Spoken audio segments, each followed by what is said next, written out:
Rumpa with Pinki চ্যানেলে আবারও আপনাদেরকে একটা নতুন ব্লগের সাথে স্বাগত জানাই। তো সবাই কেমন আছেন? আশা করি খুব ভালো আছেন।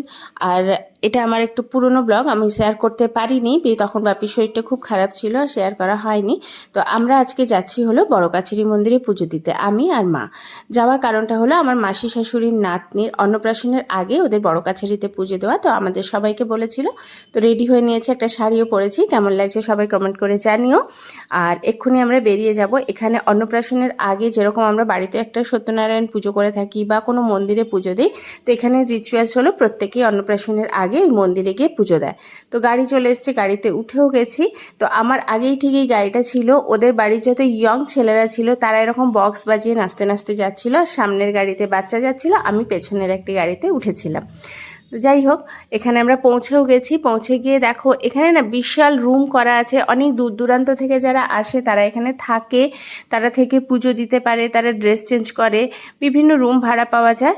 তো বড় কাছারির নাম তো অনেকেই শুনে থাকবে, আর প্রচণ্ড জাগ্রত বাবা বড় কাছারির থানে, এসে সবাই পুজো দেয় এখানে। তো এখানে প্রচুর এরকম খাওয়ার দোকান আছে যেখানে নিরামিষ খাবার পাওয়া যায়, লুচি, পরোটা, চপ এইসব পাওয়া যায়। তো আমরা এখানে এসে দেখছি বাচ্চা আর মা আগেই পৌঁছে গেছে। তো ওরা দেখছি দুজনের মধ্যে খুব গল্পগুজব করছে। আমি ওই জন্য এখানে এসে একটুখানি ওদের কাছে দাঁড়িয়ে একটু ফটোশ্যুটও করছি। আর বাচ্চাটাকে দেখো, এত সেজে গুজে, কোনো রকম কোনো ওর মানে হেজিটেশন নেই, ও কি সুন্দর খেলছে। মা একটু কোলে নিয়ে আদর করছে, আর আমিও একটু আমার কাছে দিতে বলছি।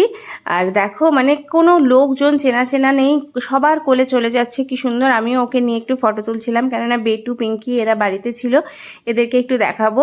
আর মানে ভীষণই ভালো বাচ্চা। তো ওদের কোনো মানসিক ছিল, মানে পুজো দেওয়ার সময় ওরা ওর ওজন করে বাতাসা দেবে বলেছিল, সেই ওজনে বাতাসা কিনছে ওরা এদিকে। আর দেখো ওই দাড়িপাল্লাতে যে শুইয়েছে, ও কিন্তু কোনো কাঁদছেও না, কোনো ভয়ও পাচ্ছে না, মানে ভীষণ ভালো। মানে আমার মেয়ে বা আমাদের ছোট মেয়ে এত কান্নাকাটি করে, সে জায়গায় ও কিছুই করছে না। আর এই যে দেখো ঠাকুরটা, এটা হলো এখানে যারা ছেলে হয় তারা এরকম গোপাল ঠাকুর দিয়ে পুজো দেয়, আর যাদের মেয়ে হয় তারা সখী দিয়ে পুজো দেয়। তো এই গোপাল ঠাকুরটা ওরাই নিয়ে গেছিলো।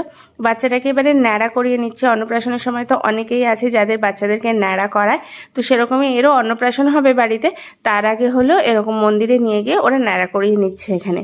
তো এই ফাঁকে মাও বললো যে চলো আমরা একটু আমাদের নিজেদের পুজো দিয়ে নিই, বাপির নামেই একটু পুজো দেওয়ার কথা ছিল, তো পুজো দিতেই গেছিলাম। তো মন্দিরে না সেদিন প্রচণ্ড ভিড় ছিল, মনে হয় ওই কোনো একটা ভালো ডেট ছিল, এত বাচ্চাদের এখানে বড় কাছারি নিয়ে এসেছিলো, প্রচণ্ড ভিড় ছিল। আর এই সেই পুকুর, যেই পুকুরে সবাই স্নান করে পুজো দেয়, আমরা যেহেতু কাছে থাকি স্নান করে যাই, তাই পাটা ধুয়ে নিয়ে পুজো দিই। আর এই সেই গাছ, যে গাছকে ঘিরেই বড় কাছারির মাহাত্ম্য, এই গাছটারই প্রচুর মাহাত্ম্য আছে। তো মন্দিরে এত ভিড় ছিল, আমি ঢুকতেও পারিনি, ভেতরের ছবিও তুলতে পারিনি। এদিকে দেখো এরা বাতাসা ঠাকুর নিয়ে ওখানে পৌঁছে গেছে পুজো দেওয়ার জন্য, কিন্তু আমি এতটাই দূরে ছিলাম যে ওদের কারোর এটা তুলতে পারিনি, মানে এক কোনায় দাঁড়িয়েছিলাম। তো পুজো দিয়ে এসে আমাদেরকে লুচি, ঘুগনি, মিষ্টি ওরা নিজেরা বানিয়ে নিয়ে গেছিলো, খেতে দিল। খেয়েই আমি তাড়াতাড়ি বাড়ি চলে এসেছিলাম, আর মেয়েদের জন্য এই গিফটগুলো কিনে এনেছিলাম। তো আজকের মতো ব্লগটা